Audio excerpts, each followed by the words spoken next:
Good morning. It's Sunday, February 8th. This morning, a family plea. Savannah Guthrie and her siblings sent a new message to whoever kidnapped their 84-year-old mother, Nancy. Quote, "We will pay." We'll have the latest on the investigation. The looming battle at the ballot box. Republicans are sounding the alarm about their party's fate in the midterms, and Democrats are worried about how Trump may try to interfere. Senator Chris Coons is here with us to discuss the president's call to nationalize elections. And defying Trump's immigration crackdown. As Minneapolis honors the 2 Americans killed by federal agents, other cities are taking steps to rein in ICE. We'll ask Chicago Mayor Brandon Johnson how he's fighting back. So grab your coffee, settle in. Welcome to The Weekend.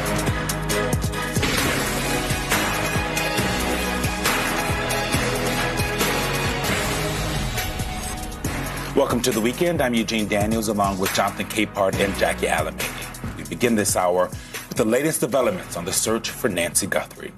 It's been more than a week since the mother of Today Show host Savannah Guthrie disappeared. Her family released a new video message to her kidnappers late yesterday, begging for the return of their missing mother. We received your message, and we understand. We beg you now to return our mother to us so that we can celebrate with her.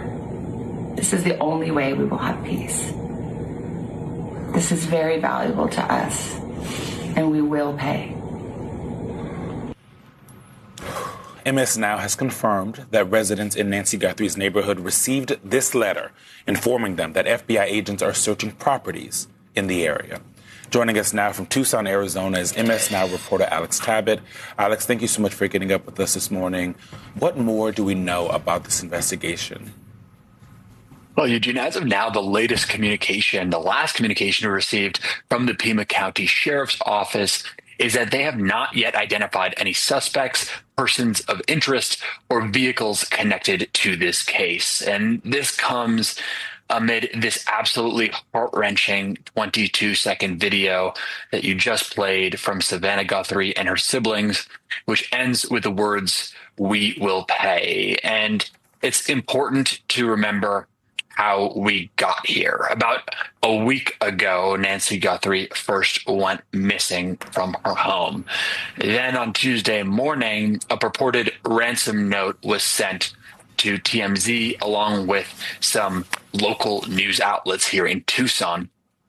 And that ransom note included 2 deadlines, one for 5 p.m. on Thursday and another looming deadline for sometime tomorrow. We also know that that ransom note demanded a certain amount of money sent over via Bitcoin. And then the Guthrie family posted videos of their own, asking for a line of communication, asking for a proof of life to hear from their mother. And what we saw then is on Friday, another message sent to KOLD, a local news station who also received that initial ransom note. And that new message, we don't know exactly what was in it, but we do know that the investigators have a reason to believe it might be coming from the same person or people who sent that original ransom note. Now, I talked to Jessica Bubala, who has seen both the original ransom note and this new follow-up message. I want you to hear what she had to say. I don't know that either of the notes are legitimate. The only reason that we are reporting that we received them is because the FBI is taking them seriously and is treating them as part of the investigation. So there are still so many more questions than answers in this case as of right now, as we near 1 week since family members first showed up to Nancy Guthrie's home, hoping to find her, but seeing her home empty. Guys. Alex Tabbitt, thank you so much, and stay safe out there. And we turn now to a major shakeup at the Washington Post. The company announced yesterday that its chief executive officer and publisher Will Lewis stepped down. His sudden departure comes just days after the newspaper came under fire for laying off 30% of its staff, including more than 300 journalists. In an emailed statement to the staff, Lewis writes, quote, "Difficult decisions have been taken in order to ensure the sustainable future of the Post so it can, for many years ahead, publish high-quality, nonpartisan news to millions of customers each day." In his note, Lewis also thanked Jeff Bezos, writing, quote, "This institution could not have a better owner." Lewis did not mention the journalists at the paper. The company's chief financial officer, Jeff Donofrio, will replace Lewis for now. Joining us now, Eugene Robinson, MS Now political analyst and author of the new book, Freedom Lost, Freedom Won. And the Eugene, we will, because we've got two Eugenes at the table. Okay. I'll take it. The Eugene. I saw your head shaking as I was reading the lead-in to the departure of Will Lewis. You met with Will Lewis, yes, before you decided it. Peace out. Last year. Exactly. I did meet with him. I met with him twice, actually, and I had already decided to leave. But I just I had the opportunity. You know, he said he would meet with me, so I just wanted to know, like, what is this guy doing? Because it'd been a lot of running in place and a lot of corporate speak jargon and this and that, but kind of nothing. What I got from him in those two meetings was nothing. I mean, he lied to me about various things, the kind of minor things, and probably some major things as well. But he was all hat and no cattle. There was no substance there. The third newsroom. I was about to say the third newsroom that he kept talking about all the time, and no one could ever understand what that meant. No one knew, because he didn't know, because he kind of made it up, and he had all these little slogans that he would say, build it, scale it, whatever. It was like he had read a Silicon Valley Playbook 101 and tech vernacular. Exactly. But didn't actually execute anything. No, he didn't execute a thing, not a single thing. So I think it's probably good for what's left of the Washington Post that he is gone. But what is left of the Washington Post? I mean, the three of us knew the Washington Post when, not that long ago.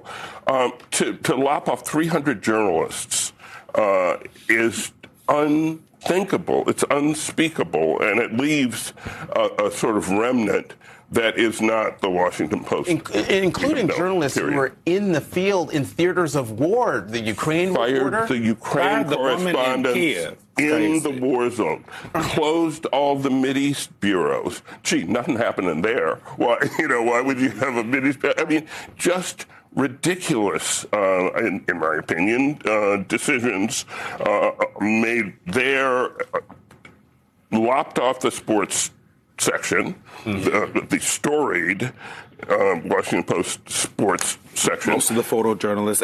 All the photojournalists. They fired all the photojournalists. Who take the pictures. So when you guys look at pictures in your newspaper. Local coverage is down to like a dozen people. It was the photojournalist who just won the Pulitzer Prize for taking pictures of Donald Trump during the assassination attempt when people around him were dying, and he displayed the ultimate show of courage and got down before the podium and took pictures of Trump. I want to zoom out from Will Lewis because he's gone. Right? He's gone, right. But the damage is done. Jeff Bezos still owns the paper, right? One of the news guilds, had a statement out right after Will Lewis and said, Will's gone, Mr. Jeff Bezos, get some, roll back the layoffs that he instituted or sell the paper. Right. Jeff Bezos also feels like a problem. While Will Lewis, as you guys know well more than I do, seemed to have a lack of a vision, or at least a lack of follow-through on that vision from all the folks that I've talked to, including the three of you at this table. Jeff Bezos is the person that's in charge of the paper. And whoever's next is going to get a lot of cues from him.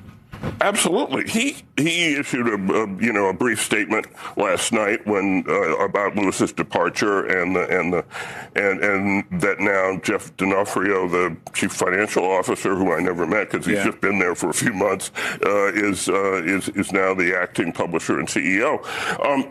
But Bezos' statement said to me, and what I read between the lines is, number, he's not going to sell the paper.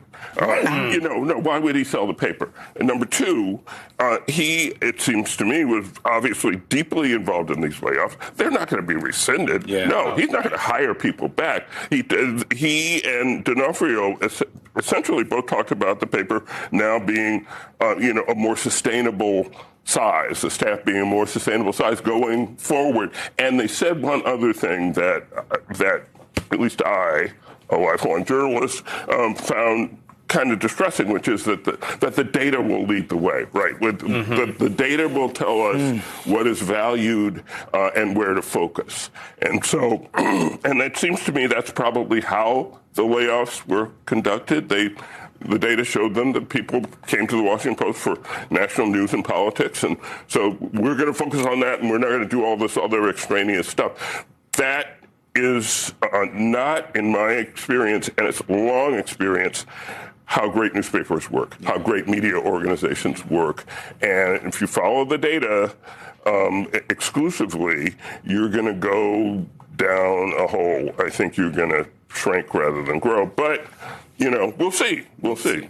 We'll switch gears real hard before we have to go to a break. But yesterday, Don Lemon, the independent journalist, former CNN anchor, was a surprise guest at the HRC dinner, Human Rights Campaign dinner in New York, and had this to say about the First Amendment. The First Amendment is not just a legal guarantee. We have to keep fighting for the First Amendment and fighting for all of our rights. It is the breath in the lungs of democracy. It is the bedrock of our democracy. And when that breath is threatened, all of us can feel it before you can even explain it. Do you know that saying, I can't breathe? Our society cannot breathe without the freedom of the press, the freedom of speech. We're going to talk about that right after the break. Eugene Robinson is sticking with us. And when we come back, the worry among top Republicans about a looming Democratic blowout in both chambers of Congress that could be coming in November's midterms. You're watching The Week. Yesterday, Democratic Senator Jon Ossoff of Georgia delivered a fiery speech attacking the Trump administration for being out of touch with the needs of everyday Americans. Now, you remember, we were told that MAGA was for working class Americans. You remember that? But this is a government of, by, and for the ultra-rich. It is the wealthiest cabinet ever. This is the Epstein class ruling our country. They are the elites they pretend to hate. As the only Senate Democrat up for re-election this year in a state Trump won in 2024, Ossoff is supposedly seen as the most vulnerable Democratic incumbent in this year's midterms. But as the Atlanta Journal-Constitution reports, Ossoff is seizing the offensive and causing senior Democratic leaders and even influential Republicans to see a race that's tilting in his favor. It comes as we are less than 9 months until this year's midterm elections, and the outlook is not looking good for Republicans. That's an understatement. That assessment is not coming from the Democrats, but the Republicans themselves. In fact, according to Axios, private polling has top Republicans not only worried about losing the House, where they hold a very slim majority, but they're increasingly worried they could lose control of the Senate as well. And Axios also reports that top GOP strategists acknowledge that immigration and the economy, the two issues that drove Trump's win in 2024, are now political liabilities. Eugene Robinson is back with us, and also joining us now, Stuart Stevens, senior advisor at the Lincoln Project and author of It Was All a Lie, How the Republican Party Became Donald Trump. Eugene, we're going to get to you in a minute, but Stuart, I want to start with you so we don't forget about you on the other side there. But let's talk about Georgia. It seems to be a bellwether for what's going on right now in this country. Even Marjorie Taylor Greene's deep red district of Rome, Georgia, has Republicans concerned that it's going to flip to a Democrat. You had Greg Bluestein report this week that with 21 candidates on the ballot, Republicans worry a divided field could give Democrats an opening in a deep red Georgia district.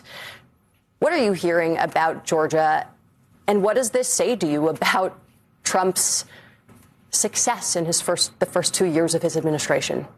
Yeah, you know, the recent Georgia political history, I think, has been some of the most fascinating in the American political history. You had two Democrat senators who were elected on January 5th, 2021, which, I mean, as a Republican who worked in the South for many years in Senate races, governor's races, to have two Democrat senators elected on the same day from Georgia, it's like winning the World Series with 4 perfect games. I mean, it just is extraordinary that it would happen. So why did it happen? One of the major factors was the fact that the Republican Party was divided. You had Donald Trump, who was still, you know, in this frenzy that somehow elections don't matter because I didn't win. So he was out there sending a signal and sometimes saying directly to Republicans, don't bother voting, it's all rigged. Which, you know, if you're on the other side, you're like, I'm good with that. Maybe he's right. Don't bother voting. And you're having the same thing now with Marjorie Taylor Greene, who I take some amusement in, is going around saying that MAGA was all a lie. And that splits the base. And there's nothing about the Republican Party at the moment that draws you to it. I mean, in politics, you need a good messenger or a good message. And who are the messengers? You know, Stephen Miller, Tom Holman, Kristi Noem. These are just very unlikable people that you would not put out there to attract new voters. And what is the message? It's just an absolute mess. And these Republican candidates know this. And the normal way to correct from this is to admit there was a mistake. We're going to do better. Give me another chance. But in Trump world, you can't say that. So they're sort of boxed in by their own president that limits their potential political moves. Because the messenger is often just Donald Trump himself, right? Like one of the issues with the Republican Party is that they fear getting ahead of him at all times. And then when he supports you, his support is contingent on you doing exactly what he says. Yeah. And the support is rarely, if ever, monetary. So it's just a tweet. Yeah, right. You know what I mean? It's a social post that he loves you, vote for him, and then he backs off. Yeah. And what's interesting about all of this is that people in the White House, basically everybody but Donald Trump are worried, very worried publicly. Joe Gruthers, he is the Trump handpicked RNC chair. He predicted doom in December 12, 2025. This is what he said in the Bulwark. It's not a secret. There's no sugarcoating it. It's a pending, looming disaster heading our way. We are facing almost certain defeat. The chances of Republicans will go down and will go down hard. You hit the nail on the head. This is an absolute disaster. No matter what party is in power, they usually get crushed in the midterms. Now, Mr. Robinson, there's something called expectation setting in American politics, but this seems a little bit further than that. That's really going far. To sort of lower the expectations. Look, I think Stewart is absolutely right. It was astounding that 2 Democrats could be elected senator in Georgia, and there were these circumstances. The Republican Party was a mess. The Republican Party is still a mess at that level in terms of, Trump and everybody else, and they have conflicting interests and push and pull. The other factor in Georgia is that the 2 Democratic senators, Jon Ossoff and Raphael Warnock, are really good. Very talented. They're really talented public officials and politicians. That speech that Ossoff gave that we showed the clip of was really a good speech. Gotten better and better on the stuff. Objectively, if you sort of listen to him, and it got a real response. They know their state and they're responding to it well. So Ossoff could get reelected, as Warnock did, by the way. Warnock got reelected. That man ran many times in that to get the seat in Georgia. Stewart, I've been thinking that the 2026 midterm elections, there's so many parallels to the 2006 midterm elections. The narratives are basically the same. In 2006, I remember the narrative was Democrats are going to retake the House. The Senate is impossible because the map is really bad. As we got closer and closer to the midterm elections in 2006, the narrative started to change. They're like, Democrats are going to retake the House, but I don't know. They stand a chance of winning the Senate. And we're hearing that now in 2026. In fact, Democrats would need to pick up 4 seats to win the majority. And just given what this RNC guy had to say, they're feeling the same thing. And I bring this up, and I went back and looked. In 2006, the terrain for Democrats was even tougher than it is now. And Democrats picked up. They had a net gain of 6 seats. Is it impossible for Democrats to retake the Senate in 2026? No, it's not impossible. And Jonathan, I was out there working for Republicans in 2006, so thanks very much for bringing back this PTSD experience. I'm here to help. It's very similar. The real numbers to look at here are the independents. I mean, if I was working in these elections, I would take these MAGA voters and I would just throw them out of the poll, because all they do is they confuse you and pollute the sample, because there's nothing they can do that's going to change that. So look at independents. And we talk about how we need a third party in America. We really do have a third party, and they're called independents. So right now, Donald Trump is just getting killed with independents. And that is a huge, huge problem. And, one of the sort of subset stories that's going to develop, I think, in Georgia is Hispanic voters. Because it was Hispanic voters, when Georgia wins, or goes Democratic, Hispanic voters are voting Democrat in high numbers. And I don't think there's anything about, a bunch of masked men, heavily armed, chasing brown people around the country that is going to make Hispanics more want to vote Republican.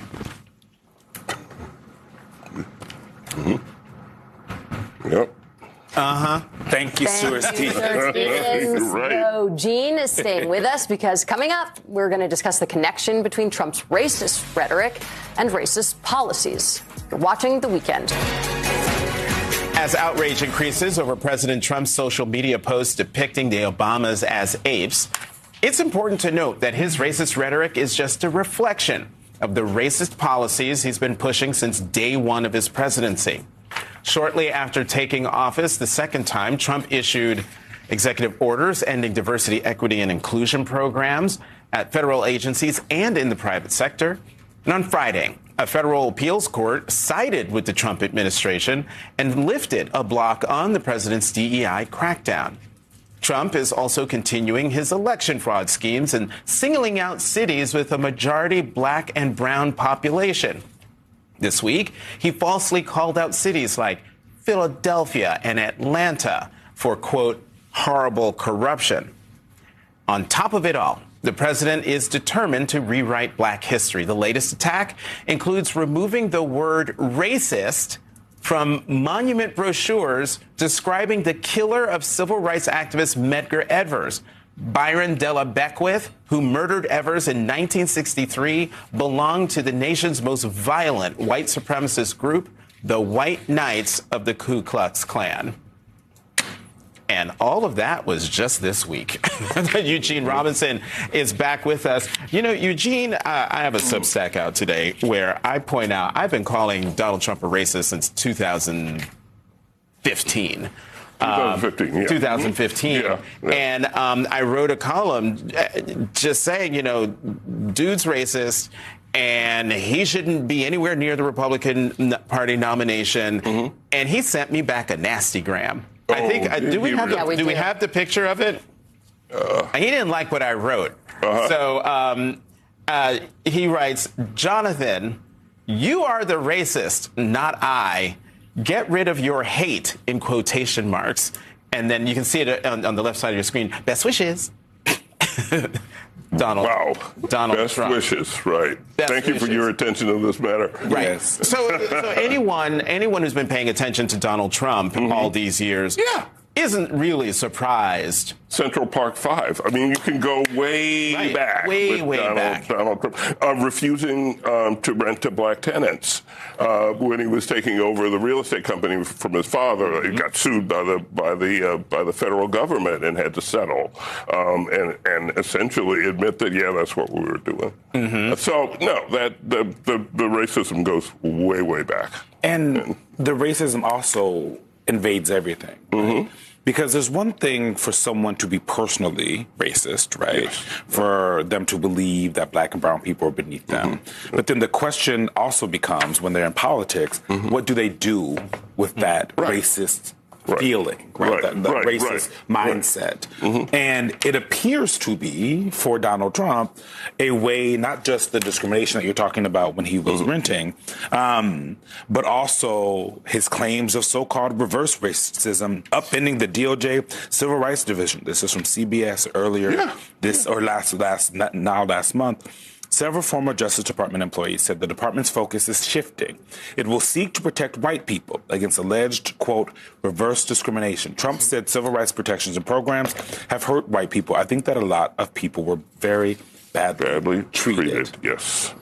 So, look, what's the one is, and then, Atlanta and Philadelphia, going after cities where it just so happens that a whole lot of black people have come out and voted against him in all of his elections. It's kind of it's transparent. It's been there all along, and many of us, like Jonathan, have pointed it out. Yet it has not weakened him at all with his base. Well, what does that tell? And in fact, one would argue it's been applauded by much of his base. And then, there are other Republicans who used to at least pay lip service to diversity, if not actually support it, who just sort of go along and pretend, oh, I didn't hear that, or I didn't get to that. So this is it's shameful, but it has real impact on real people. But Trump won 15% of black voters in 2024. Yeah. It was an 8% increase from his first administration, where he arguably also implemented and ran on a number of racist policies. But I think on Friday, a lot of people were surprised, at least journalists who have been reading the Republican tea leaves as much as possible, that so many Republicans came out against the social media post. Tim Scott immediately, the only racist thing I've seen. I've never heard Tim Scott issue such a pointed let's pull up the list. Admonition of Donald Trump. Do we have that? Yep. And these are the House members: Tim Scott, Pete Ricketts, Roger Wicker, some of the usual suspects, but also Katie Britt, Nick LaLota, French Hill. These are people, some of whom were elected in deep red districts. Yeah. Why do you think this was a line crossed for them? Because it was so hideous and so totally reminiscent of, like, the 1950s, the Bull Connor days, the George Wallace days. And there was nothing clever or sophisticated about it. Just portray the first black president and first lady as apes. It shocked people. I think Tim Scott was shocked, but people like Roger Wicker and Katie Britt, from the South, who not only have many black constituents, but who recognized it for what it was. And I just think they were genuinely, this is like a bridge too far. You've got to be kidding. And it is stunning. It stuns me. I personally think Trump posted it himself. He says, well, it was some lower-ranking aide. But that, in a sense, doesn't matter. That anything like that would come out of any White House is absolutely unacceptable. Absolutely unacceptable. All these people acting surprised, and you to watch some television. Tim Scott being so surprised that this happened is surprising to me. Eugene Robinson sticking with us for one more block, because coming up after the break, we'll discuss his brand new book exploring our nation's torturous racial history through his own family struggle and survival story, and why he says we're not even close to being a post-racial America. Watching The Weekend.